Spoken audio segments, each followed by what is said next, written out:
What is up, and welcome to my couch. Welcome to YBI, where we discover ways and strategies on how to better your financial selves. It's Zion and Roman here again with a night episode because it is almost 1 o'clock in the morning here in Illinois. And what is it, 11 o'clock where you at? It is 11 o'clock in LA, 10:40. Yeah, it's 11 o'clock in LA. yeah, we go ahead and we get it done regardless. It doesn't matter. We get things done. So welcome to my couch, because this is where I live now. And welcome to what's good? Welcome to my still getting it going home studio office area. We're still getting that together, but we made it. We did the things. We're gonna have better setups, I promise. Probably, maybe not, and we'll see eventually. yeah, nobody cares. We are here for financial content, man. So what we got going today?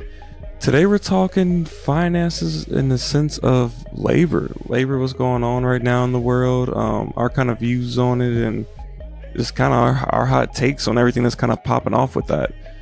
So I guess we can start off after a quick little message, then get right into it with it.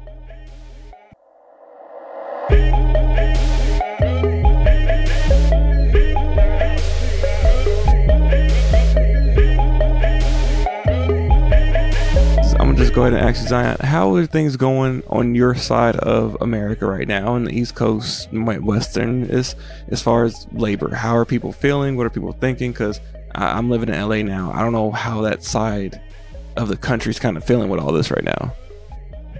Yeah, obviously, since I don't know what's going on your side of the world. Obviously, there are a lot of people on strike and stuff on your front. But as far as here, being on, like the corporate side of labor, we're seeing the fallout of like a lot of individuals not coming to work, the retention of people, which is actually odd because during the middle of COVID, when the government was giving out a lot of money and stuff like that, it was normal for a lot of people to not want to come to work because there were so many benefits. But as they started like cutting back and having more restrictions on benefits that were being given out, we expected to see more and more people coming to work and wanting to work, but we're still in that lull of not being able to hire people the way that we want to, not having the same type of quality of individuals that we had pre-COVID, and still just having a very minute labor pool that we're able to choose from in order to get people to perform the jobs and tasks that we actually need them to.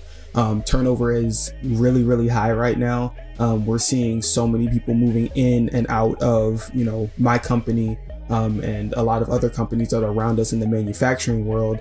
But as far as I can tell from where we're sitting right now, it's very similar to I don't want to say like 2008, but because I wasn't really looking at the labor pool like that in 2008, but we're just seeing a very high amount of turnover and not a lot of people that are actually trying to get into work and stay working right now. But that's very specific to like a manufacturing perspective. So it's so funny. It was not funny, but it's just weird because it's very similar out here, aside from everyone is really just as everyone's been watching the news, LA's really just been really pushing for just strong labor unions are very strong right now, and they've been just pushing for higher pay and higher benefits and all tops of everything, and protections against newer technology coming out as far as AI goes and everything else. But one thing that kind of just strikes me weird about all what you just said, because I agree with all of it and I'm seeing it also across the board here, is how even though all that's going on, last time I looked at the unemployment numbers when they just came out, unemployment in America right now is sitting around like 3.7 and 3.8%. So it's weird that all these industries are having this high turnover rate. You can't keep good talent, can't keep quality talent, all these things, and everyone's still rushing to fill these positions. But we're at one of our most record low or lowest unemployments of what we usually have. We actually have a very strong economy as far as the job market goes. So it's like, where are these people going? Like, where are the jobs going? Where are the people going? How does it happen? I don't know. It's just interesting having this conversation. You was just saying that, it just hit me right now of being like, where did everybody go? What do you think? Well, I think that it's because the generation that is coming up right now is taught that we need to bounce around. I know that my wife, when she's looking at, when she's in the nursing realm, obviously, it's typical for somebody to go and get, you know, a significantly higher rate of pay if they go from one job to another hospital and then come back, rather than just staying put where they're at. So if you go and hop from place to place to place, you're gonna, that the corporation within itself is going to see high turnover, but you as an individual are going to end up making more over, you know, that same amount of time. So I think that a lot of people are leaving jobs and just looking for other jobs. Even when I used a third-party company to get the role that I'm currently in now, that same company has called me probably twice a month since I got this job. Are like, are you happy? Are you trying to go somewhere else? We have other opportunities for you. So I think that we're just in a generation, and we're coming up in a time where people are used to looking for the next opportunity and to leverage that way, rather than staying put and just, you know, getting annual increases and merit increases that come, you know, on the job after a certain amount of time. I'm gonna raise my hand on that because I am that person. Right now, well, I just got here, but I've been working mainly with one company, but in that regard, I'm always fishing out there in the market for other opportunities, and I pick up a lot of other freelance work on the side too that constantly is rotating in, as far as like different work, different opportunities, who am I meeting with, who has worked there, and just I don't know, I call it like just baiting. You just putting the line out there and seeing who's going to catch it and make you an offer that's better than kind of what you have. And I think I am that, and I've had that for a while, where I will only stay with a company for a year to 3 years max, and if I didn't see any growth opportunity, or not more than just that merit increase, but see more than that, but like real growth, I was like, I'm out. I got to do something else. I got to move somewhere else. It's not that 20-year plan anymore. It's not that now let me sit at a company for 20 plus years, get my what they used to call it, your golden parachute, or you get your gold watch or whatever. That watch. Yeah, you get that after a certain amount of time. Like, people aren't doing that as much anymore, especially in our generation, unless you just find what you love and you find a company that really nurtures that. And even that's not even safe. At the beginning of this year, I don't even remember anymore. Because last year when all the tech layoffs happened, I remember talking to a couple of tech guys, and they were like, this was my dream jobs, you know, work at Google or work at Microsoft or wherever. And then they lost that, you know, when all those layoffs happened. So that also taught them right then, like, hey, I thought I found my dream job. I thought I was gonna be able to stay in this company for 20 years, and next thing you know, they just let me go. And I know that's not the first time that's happened. That happened plenty of times with different business cycles, and businesses just fail. But it's just interesting to just hear those stories and jump off that. I mean, it's different for me. Like, for whatever. So from your point and your perspective of job hopping and doing that, I think that it's important to have the types of individuals like on your team that are doing that for you, scouts and recruiters and all that type of thing, like those people that consistently call me, but I give them parameters. I say, if you're not going to have at least X amount of percentage better than what I currently have, if you're not going to have at least X amount of percent for 401k match, if you're not going to have all of these things, I'm not going. But at the same time, I was also able to have a really excellent relationship with my superior, and because I wasn't seeing that type of next level trajectory, because I'm currently sitting at the highest level for what I currently do. So I was like, what else do you have for me? And, you know, people that are on your team and that are really wanting you to stay where you are going to be able to leverage other opportunities to allow you to continue to grow while also seeing that type of compensation increase that you're looking for. So if you're with a good company and you feel like that's a place that you want to stay, that's always an opportunity, and something that I have been able to leverage and value with my current company, and just being like, you know what, I'm not dissatisfied with where I'm at, but I also know that there's also more that I want to do. And they came and they were like, oh, X, Y, and Z, this is what we can offer you. And if it wasn't that, I'm sure that I would have switched by now. But yeah, I just think that we're in a new generation, a new society that's just like, hey, let me go and just jump ship, see what else is out there. But, you know, that just ain't me yet. Do you think it's just full on switch from like being the employers market to being the labor employees market now, where it's like You know, we get to set the tone. We set what we want. We set our pay. We set our benefits. We're gonna, like you just said, I'm not going or I'm not doing that until I get that offer that, you know, for what I'm worth. Yeah. Yeah, I think that's similar to like the housing market when it switches from like a buyer's market to a seller's market. When you're thinking about who has the leverage in this type of economy where it's difficult for people to find adequate people that want to work, adequate employees. If you are one that is adequate and you have the credentials to substantiate what you're looking for, if you can say, hey, I've got 3 other offers that are, you know, for X amount of dollars, are you willing to match that or beat that? Absolutely. Like, I'm all here for that. I'm 100% here for that. But I just don't think that, you know, when it comes to the flip side, when the markets get oversaturated in other areas, that we have the right to complain, because I know that that's what we're going to do. We're going to be like, oh yeah, there's no jobs out here. Well, a couple years ago, when there were a bunch of jobs and nobody really wanted to get those, you had your opportunity. So similar to the housing market, I think that you have to know the ebbs and flows, and you have to be able to leverage your education, your work history, and even the people that you know. Like, there are so many people that you just know that would be able to speak to, hey, a character reference or something like that, and get you into the door for something similar. And if you're new in you know, just trying to get employment, because so many people are looking for employees, now is your time to switch fields. You know what I'm saying? Because there are those opportunities, and because people are more desperate to find good employees, I could go switch fields right now and just be like, yeah, I have a master's degree in whatever,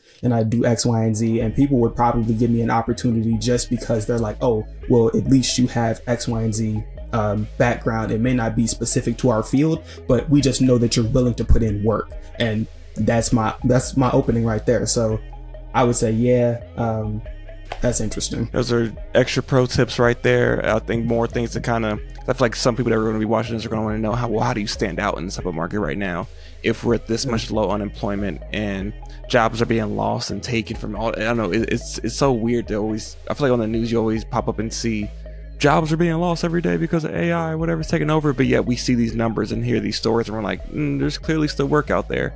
There are plenty of free career and like resume building or people who will review your resume for you and give you pointers on how to spruce it up.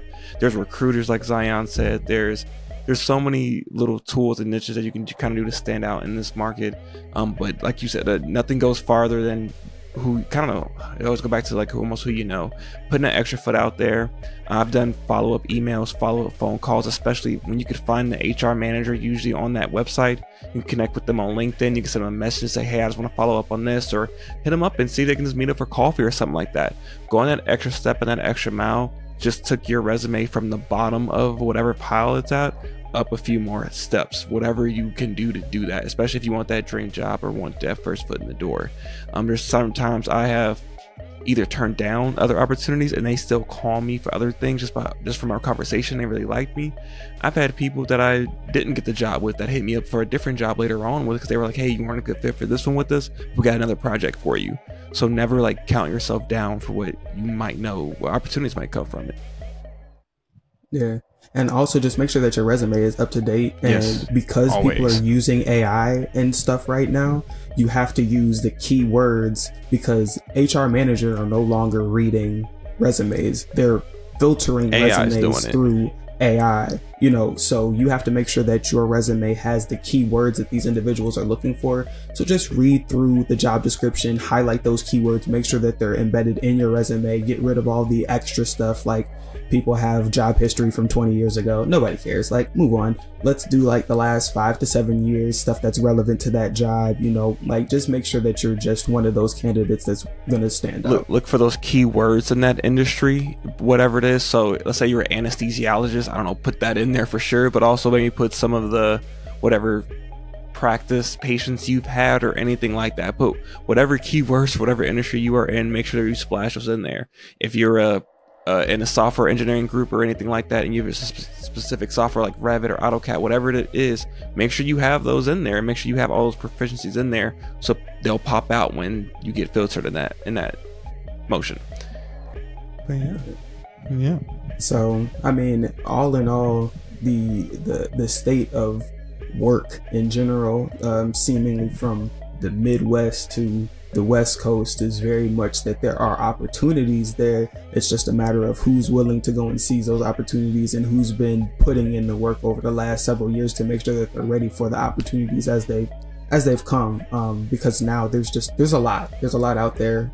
So it's just a matter of looking to see what it is that you're qualified for, and even some of the stuff that you're not qualified for, but willing to, start at the bottom and work your way up to. I know we didn't speak on it too much, but this does not discredit anyone who just wants to start their own business or be a creator in some type of way. You can definitely go do that. That's probably where a lot of these people may have gone. That we were looking like where they go in the market, they may have went to just pursue businesses and investments and things like that. By all means, do that. This just was not an episode about those things, but we'll speak on those at some point as well. By all means, if you're making your money, you got a business or a great idea and you want to run with it and give it your all, by all means do that full on. Especially in America here, we all talk about the American dream, or wherever you're at, like take the shot.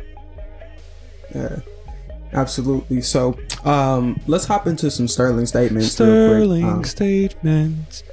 We do need a jingle for it. Yeah, we need a jingle for it.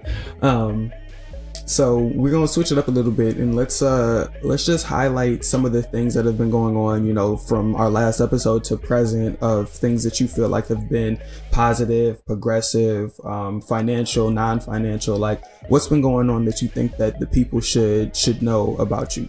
Sterling statement for me over the last weeks or so have really just been wedding planning. That's all. Wedding planning and career growth has been the two top things kind of really going on with me. So knocking that out, trying to get some more things just finalized with the wedding. We finally got some more pictures taken and all that jazz. So things are finally starting to get rolling there. And career growth wise, it's just been a lot of moves happening. Kind of trying to meet with new people. It's been very busy here ever since one of the I forgot who was it first. Once the writers signed their contract, jobs started coming in like crazy, and with everything else kind of moving the way it's going, it just picked up like craziness here because everyone wants to knock out a lot of content before they go away for the holidays again. Once the holidays happen, everyone's going on vacation, no one's going to be here, so they're trying to punch out a bunch of stuff now. Besides that, it's been beautiful. I got nothing bad to say. It's been all sterling. It's been shiny. That's what's up. It's our smiles. What about you, man?